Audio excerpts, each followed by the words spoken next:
All right, now we're going to go through paper 1, which is a multiple choice core option for biology. This is IGCSE from Cambridge International Examinations and May-June 2018, and the code is 0610/11. All right, let's get going. And we're ready. Question 1. Which organisms carry out respiration, growth, movement, and excretion? So all of those. Okay, so when we're looking at the characteristics of living things, this is the saying that I use. You might have a different one. Mrs. Nerg. Okay, so movement, respiration, and there's reproduction down here. It doesn't matter which order they go in. And sensitivity, and nutrition, and excretion, and growth. So let's see how many of those are on the list. So we have respiration, check. We have growth, check. We have movement, check. We have excretion, check. So all of those things are characteristics of all living things. So that means all plants and animals carry out all of those things, not just animals, not just arthropods and flowering plants, not just plants only. It's everything that's counted as a living thing. That's a definition of a living thing. Question 2. The diagram shows an animal whose scientific name is Falco peregrinus. Okay, some key hints here is it's in italics.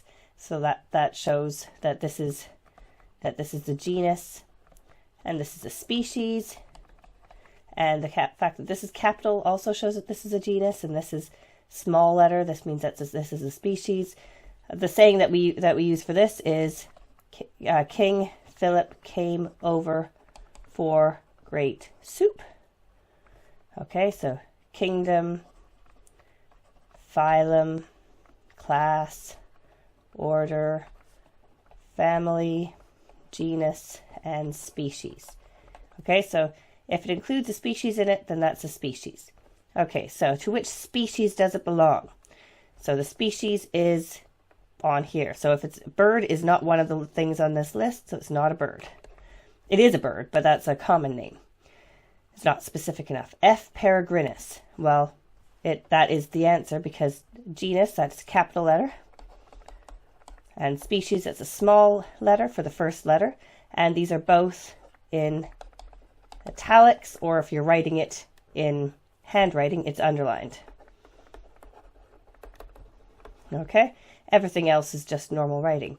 Falco is the genus, so it says which species does it belong, so it's not that one. And vertebrate is not specific enough either. So B. There we go.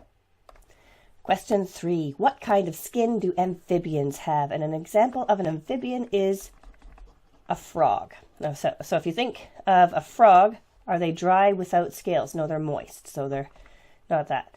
Are they dry with scales? No, they don't have scales and they're moist. So moist without scales. Yeah, frogs don't have scales and they're moist. So moist with scales? No, no scales. All right, reptiles have scales. Question 4. The diagram shows a flowering plant. There we go. Here's a pretty flower. Use the key to identify the plant. Okay, so plant, well, it is a plant, so yes. Now, does the flower have 4 petals or 5 petals? So we count it. 1, 2, 3, 4, 5. So it's on this branch. All right, are the leaves with smooth edges or jagged edges? Well, these are the leaves, and they clearly have jagged edges. So the answer is D. There we go. Question 5. The diagram shows a plant cell. In which labeled part of the cell is sugar made? Well, sugar is not made in the cell wall. The purpose of that is to keep the cell structure, keep the shape. The vacuole, no, that can store some sugars and to store waters and things like that and create turgor pressure. The chloroplast, yes, the chloroplast creates sugar. That's where photosynthesis takes place to create sugar. And the nucleus, no, that's where the DNA is held. So the answer is B. Question 6. Why do some root cells have root hairs? Is it for the maintenance of temperature of the cell sap? Well, I can't see how that would help with temperature. And to increase the surface area of the cells. Yes, that's definitely the answer because you're taking a structure like this and making the structure more like this. And it's a terrible diagram. But you can have absorption of minerals and nutrients all the way through each one of these surfaces rather than just at the surface here. So it increases the surface area so you can have a lot more absorption. Okay, does it increase the volume of the cell sap? I don't see how that would be useful. And to provide a place for cell nuclei. Nope, every cell will have its own nuclei, so that's not actually very useful. So the answer is B. Question 7. Which words correctly complete the paragraph? Okay, so diffusion may be defined as the net movement of particles from a region of their something concentration to the region of their something concentration, where movement is something, a concentration gradient. Okay, so diffusion is passive, which means there's no energy going in. And if there's no energy going in, then it has to be from high to low. So it has to be from a region of their higher concentration to a region of their lower concentration. Okay, and where movement is does it go up a concentration gradient or down a concentration? So if you go from high to low, you're clearly going down. So the answer is A. Question 8. Which part of a plant root hair is partially permeable? Okay, so just which part of a plant cell is partially permeable? So the cell sap. No, the cell sap is just a liquid. It's not partially permeable. It's just liquid. Things can diffuse through it, but there's nothing that can stop it from going from one side to the other. So it's not that. The cell surface membrane. Yes, the cell surface membrane is a partially permeable membrane, so it has to be B. The vacuole. No, inside the vacuole contains cell sap, and no, it's not very useful. And the cell wall. The cell wall is completely permeable. It's just like a mesh. It's just there to hold structure. Okay, it's not there to stop certain things from going in. It's just to keep the strength of the cell. Question 9. The table shows the results of food tests carried out on a fruit. Okay, so Benedict's test was positive. Now Benedict's test for reducing sugar. Burette tests for proteins. Ethanol tests for fats, lipids, oils, same thing really. Iodine tests for starch. So if it's positive, that means that it has it in. So we have reducing sugars and proteins. One of these, we have proteins and reducing sugars, so the answer is C. It doesn't have fats, and it doesn't have starches. Question 10. An experiment was carried out to investigate the effect of pH on enzyme action. Okay, so you're investigating the effect of pH on enzyme action. So you're changing the pH and you are measuring the enzyme action. You don't know what it is they're measuring. There might be the time it takes for something to happen. It might be the color change. It might be the number of bubbles produced. So you're not actually sure what is being measured, but you're measuring something about the enzyme action. Okay, so we have to figure out what are the labels for the x-axis and the y-axis. Well, the thing that you're changing always goes on the x-axis. Okay, it doesn't even matter what it is, it goes on the x-axis. So that means the x-axis is the pH. And you're measuring the enzyme action. So are you measuring the time or the rate of reaction? Well, you might be measuring the time it takes for something to happen, but you might be measuring something else. How many bubbles are produced in a certain amount of time. The color change in a certain amount of time. So you're measuring the enzyme action, which is the rate of reaction, however that rate is being measured. Question 11. The equation for photosynthesis is shown. So we have something plus something produces glucose plus something. So photosynthesis, remember, is the opposite to respiration. In respiration, we use oxygen and produce carbon dioxide. So in photosynthesis, we use carbon dioxide and produce oxygen. What else do we use with the carbon dioxide? Well, let's look at the options. So we have 1 is carbon dioxide, okay? And 3 is oxygen. Okay, so now is it light or water? Now, light and water are both necessary for photosynthesis, but light is not a reactant. Light is just the energy going in. Water is an actual reactant. Okay, so the answer is B. So carbon dioxide plus water produces glucose plus oxygen using light. Okay, but light is not a reactant. Question 12. What is the best source of vitamin C in a balanced diet? Is it fish, fruit, meat, or rice? Well, vitamin C might be, a little tiny bit of vitamin C might be in some of these other ones, but we're talking about the best source, and the best source is fruit, specifically things like citrus fruits and things like that.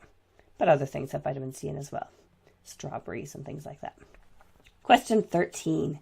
A young active woman requires more of which constituent in her diet than a young active man? Okay, so what's the main difference between a young active woman and a young active man? Well, the main difference is that a woman has menstruation. A woman bleeds every month, so she needs to replace the blood, basically. And when she replaces the blood, she needs a lot of iron to make the hemoglobin. So a young active woman needs more iron than a young active man. Okay, fat, both the man and the woman need fats in their diet. Both of them need proteins. Both of them need vitamin C. But a woman will need more iron than a man, because a man isn't losing the amount of iron that a woman is, unless he cuts himself a lot and bleeds regularly, which is not a good thing. Question 14. Which condition could be caused by a lack of iron? Okay, so if that young active woman doesn't get enough iron, is she more likely to get anemia, cholera, scurvy, or diabetes? Well, diabetes is to do with sugars. It's not iron. Scurvy, vitamin C. Cholera, that's a bacterial infection. And anemia, she's very, very weak, tired, not able to carry enough oxygen. So it's anemia. Question 15. The diagram shows part of a section through a plant stem. Which tissue transports water from the roots to the leaves? Okay, so it's not the very outside, it's not the very inside. It is the vascular bundle. It's one of these two. Is it the inside or the outside? Now, if you remember the root, we have this is a terrible diagram of root. We have our section in the very middle, that's the xylem. And these outer bits, that's the phloem. Okay, now as the root expands and becomes the stem, and we get cells growing in the middle that are not part of the transport tissue, these cells X, we get, again, staying at the inside, we get the xylem, and going to the outside, that's the phloem. So the xylem is in the middle, okay, for the root and the stem. So which tissue transports water? That's the xylem. The answer is C. Question 16. Petroleum jelly is waterproof and transparent. Covering the underside of the leaves of a plant with a thin layer of petroleum jelly will slow down the rate of water loss from the plant. Which statement explains this? Do plants absorb nutrients from the petroleum jelly? No, petroleum jelly doesn't have any nutrients in it really for the plant to absorb. Plants absorb water from the petroleum jelly. No, petroleum jelly is waterproof, which means it doesn't mix with water, doesn't contain water. There we go, so it's not that one. Stomata are blocked by the petroleum jelly. Yes, so remember stomata are holes. So the stomata, the holes, are blocked. So the answer is C. And the petroleum jelly stops photosynthesis.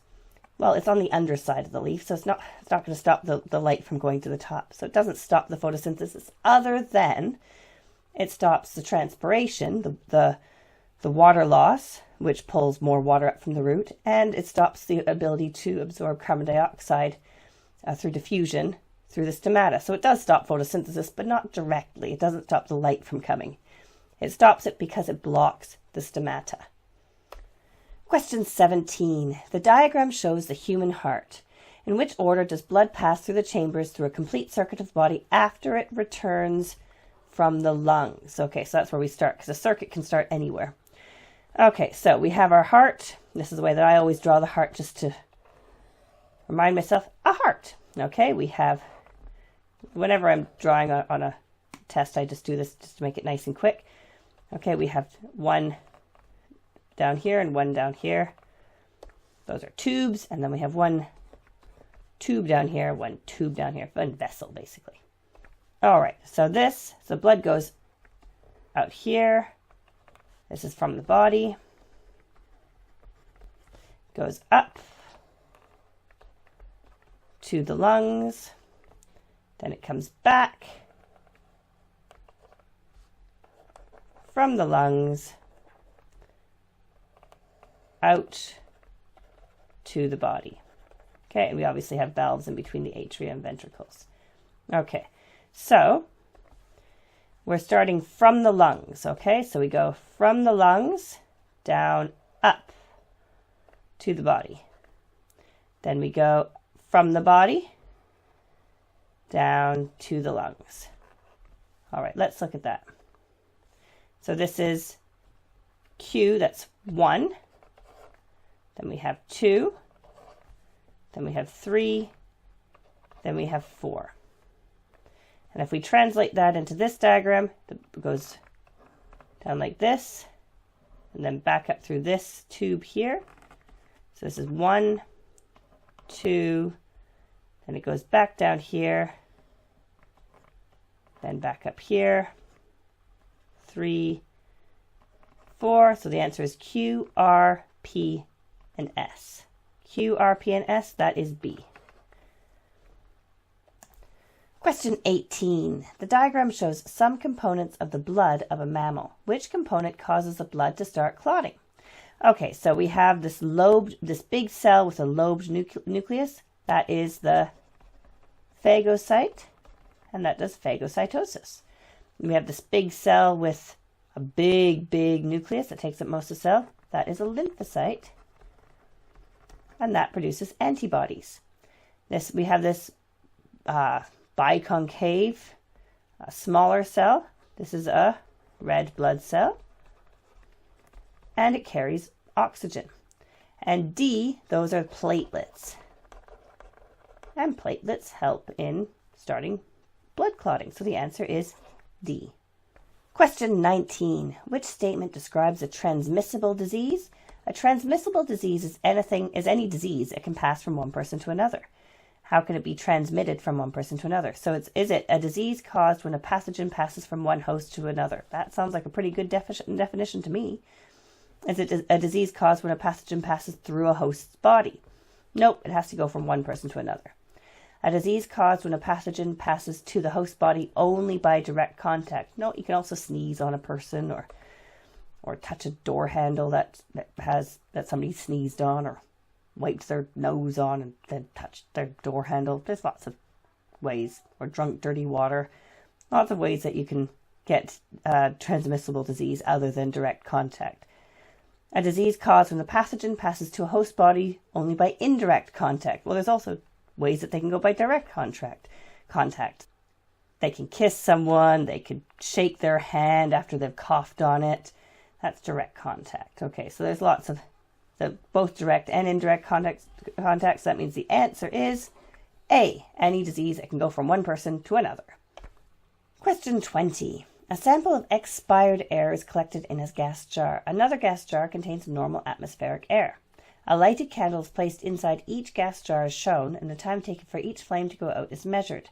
As the candles burn, they use up the oxygen available in the jar. Okay, so expired, what they mean is exhaled. I don't know why they use these words. I think exhaled would be better, but it doesn't matter. Inspired is inhaled. It's not just a great idea.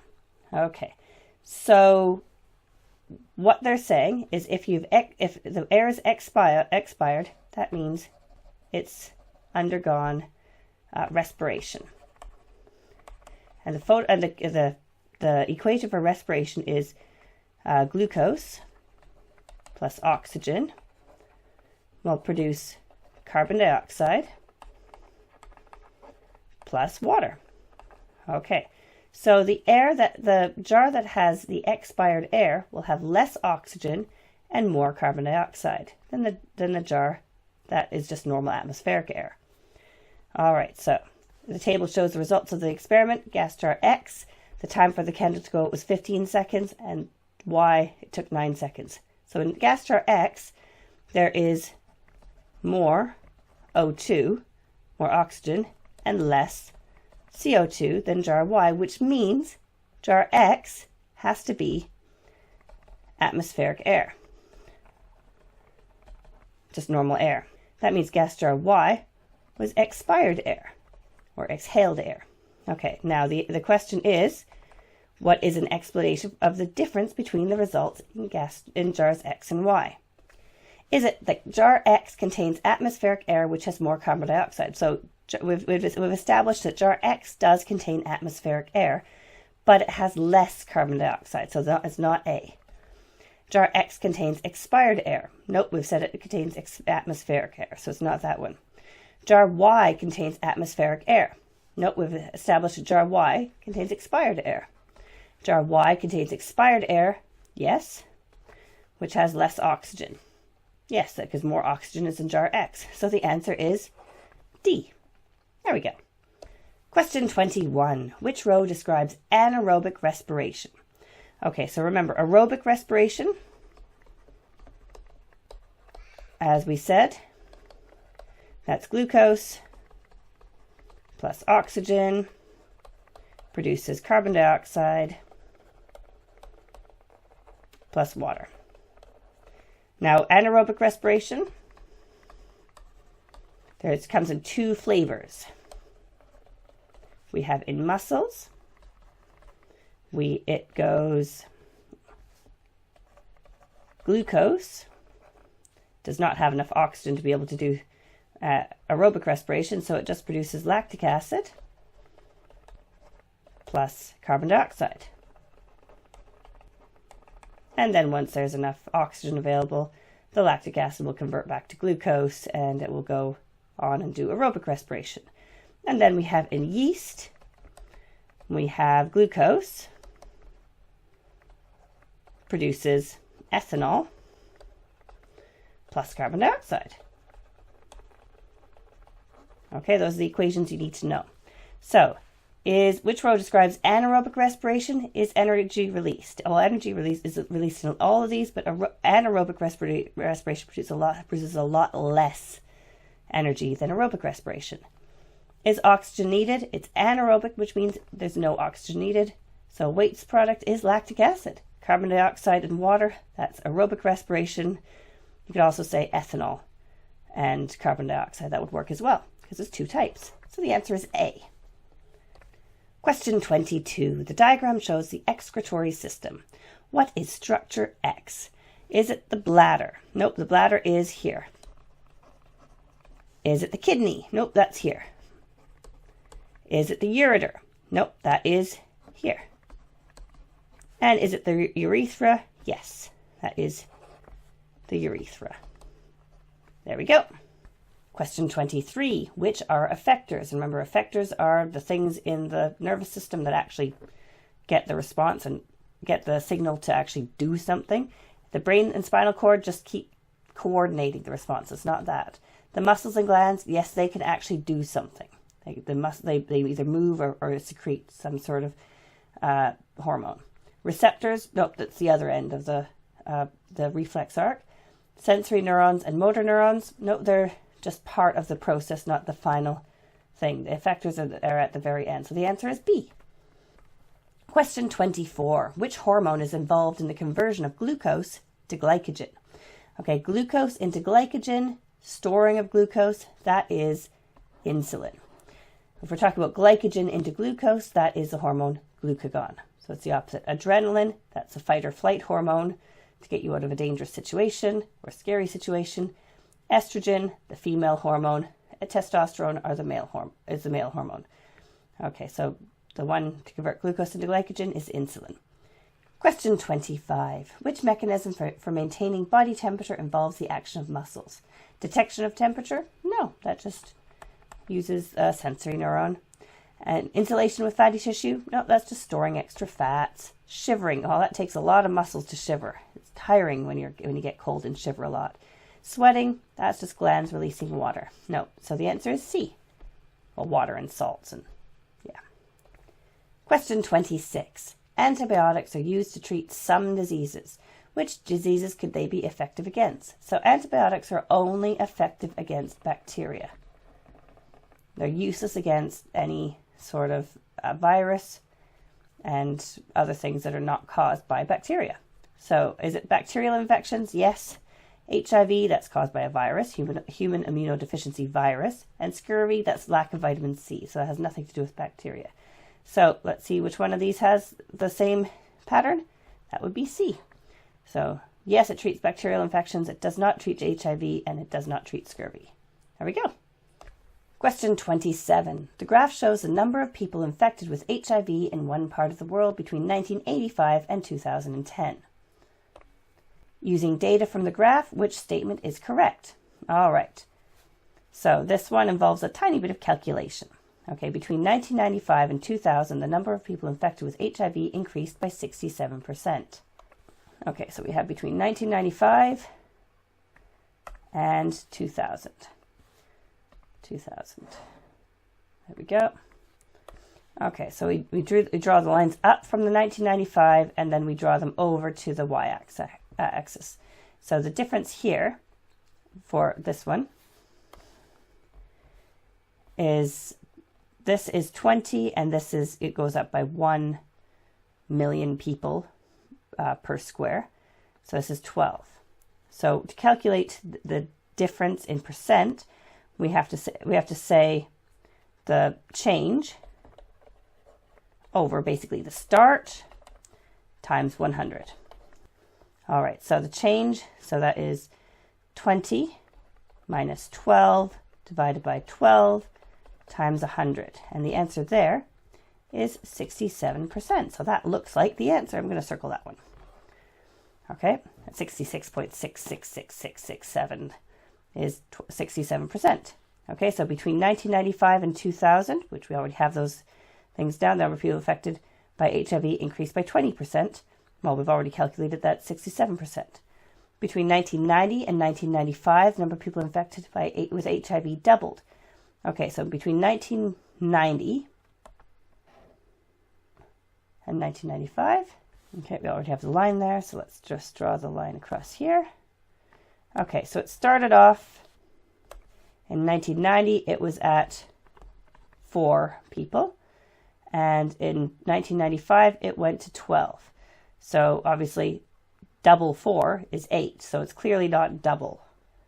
So yeah, it's not either of those two.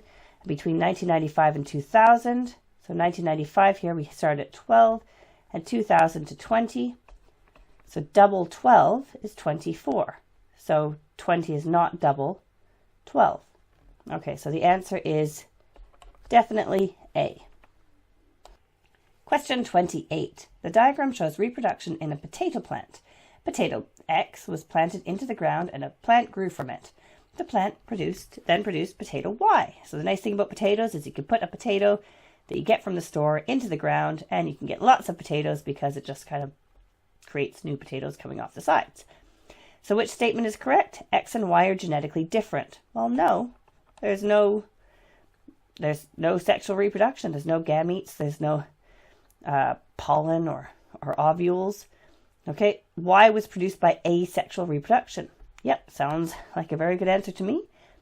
Okay, Y was produced by sexual reproduction. No, sexual reproduction requires the pollen to spread to the ovule. Y was produced by the fusion of gametes. Nope, that's sexual reproduction as well. So the answer is B. Question 29. Which row correctly links the named process with its description? So menstruation, is that release of an egg?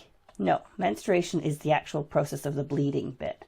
The release of an egg, that's ovulation. Menstruation is the shedding of the lining of the uterus. Yes, you shed the lining of the uterus and that causes the bleeding. Ovulation is the fusion of nuclei. No, ovulation is the release of an egg. The fusion of nuclei, that's fertilization. And ovulation is the start of puberty. No, that's not it either. So it's not those two. The answer is B. Question 30. The human immunodeficiency virus can be transmitted in body fluid. Some examples of body fluids are listed. We have blood, saliva, semen, and tear fluids. Which body fluids could transmit HIV? So, can blood transmit HIV? Yes, that's one of the big ways that blood can transmit HIV. Saliva, very, very difficult to get HIV from saliva. Semen, yes, it's another very big way of transmitting HIV. Tear fluid, no, it would be very difficult to get HIB from tear fluid. You probably need gallons of tear fluid. Okay, so it's 1 and 3 only. C. Question 31. Which method of birth control involves a surgical procedure? A condom. No. A surgical procedure means pretty much something permanent. The contraceptive pill, no. You don't need to have a knife, scalpel sort of thing to take the contraceptive pill. Monitoring body temperature and cervical mucus. Thermometers and observation, that's not surgical. And vasectomy, that is taking a scalpel basically, or laser, and cutting the sperm ducts. Okay, so the answer is D. That's a surgical procedure. It's surgery. Question 32. The diagram shows the inheritance of sex in humans. What is the chance of the couple's next child being male? Okay, so here's our little Punnett square. We have our male has X and Y. Our female has X and X. Obviously, if they're male, they'll be X and Y. So these two, that is 2 out of 4. That is 50%. There we go. Question 33. Which type of cell is produced by meiosis? And the way I always remember this, mitosis creates mitose and every other cell in my body except either the sperm or the egg, depending if you're male or female. So meiosis is just the sperm or the egg. That's it. Okay. So the fertilized egg cell. Now, fertilized egg is the egg with the sperm together. So that's not meiosis. That's the process of fertilization they're talking about. A leaf cell. No, a leaf cell is everything. It's not the gametes. Okay, so it's not the gametes, which means it's not meiosis. A red blood cell. Well, that's one of your cells. That's not a sperm or an egg, so it doesn't count. And sperm cell. Well, that clearly goes under the definition of sperm or egg.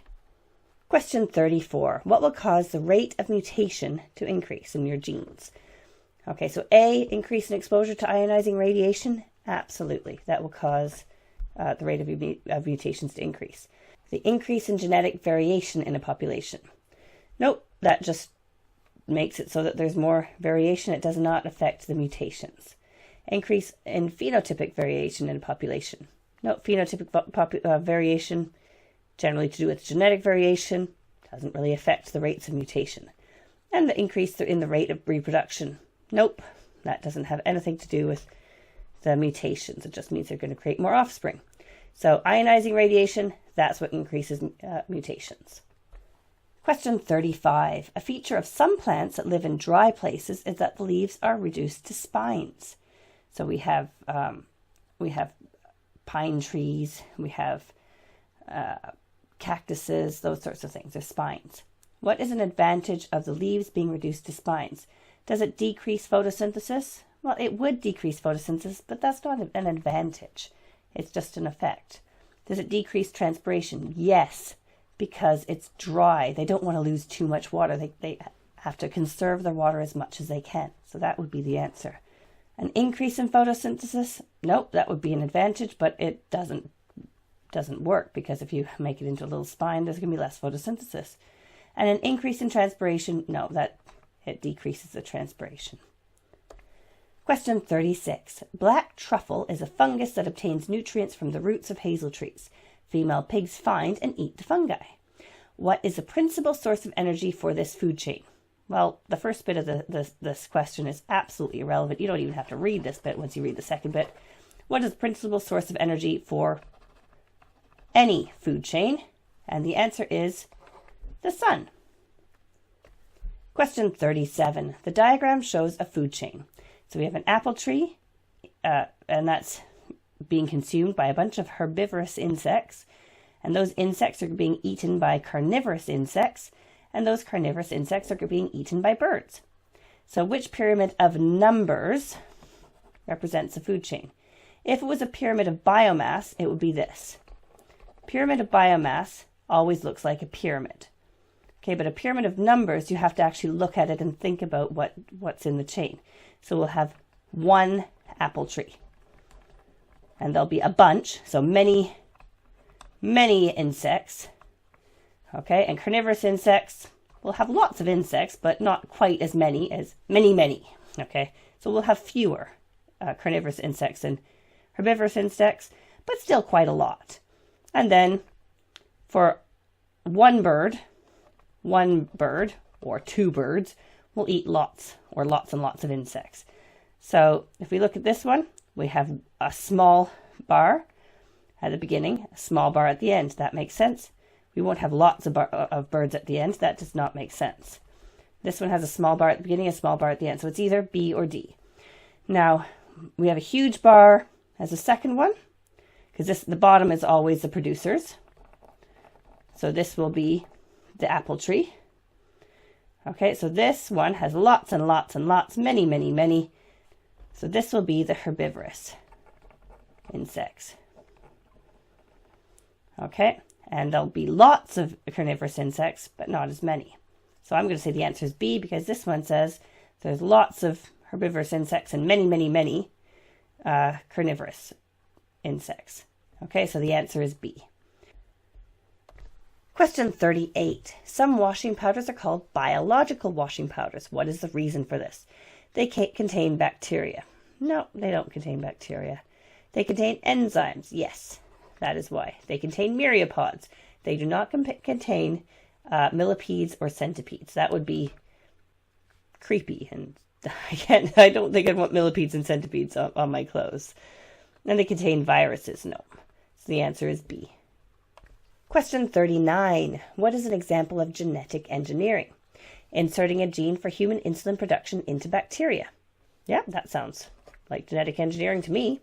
Selective breeding to produce cattle with high milk yields. No, that's selective breeding, but it's not genetic engineering. You're not specifically taking the genes out of one and putting them into another using bacteria. C. Using herbicides to kill unwanted plants. Nope, that's not genetic engineering. And using insecticides to kill insect pests? No, that's still not genetic engineering. So the answer is A. And question 40. What is a negative impact to an ecosystem of large-scale monoculture? Okay, crops need harvesting at the same time. No, that would be a benefit. It would make it much more complicated if they had to harvest crops at different times. Some sections at 1 week, and then another week they had different sections of the same field. Monocultures produce less food. Nope, they actually produce more food. Okay, monocultures produce more food. Producing more food is a benefit, not a negative impact. And the genetic variation of organisms is reduced. Yes, you have one species in a massive field. Okay, monoculture meaning one type of culture, one type of species. Okay, so the answer is D. All right, that's the last question of this exam. So I hope you found this useful. Hope you'll do very well on your exam. If you have liked it, please press the like button, the thumbs up button. And if you haven't subscribed already, we'd really appreciate it if you did. We also really like hearing from you, so please leave your comments in the discussion section below, and have a great day.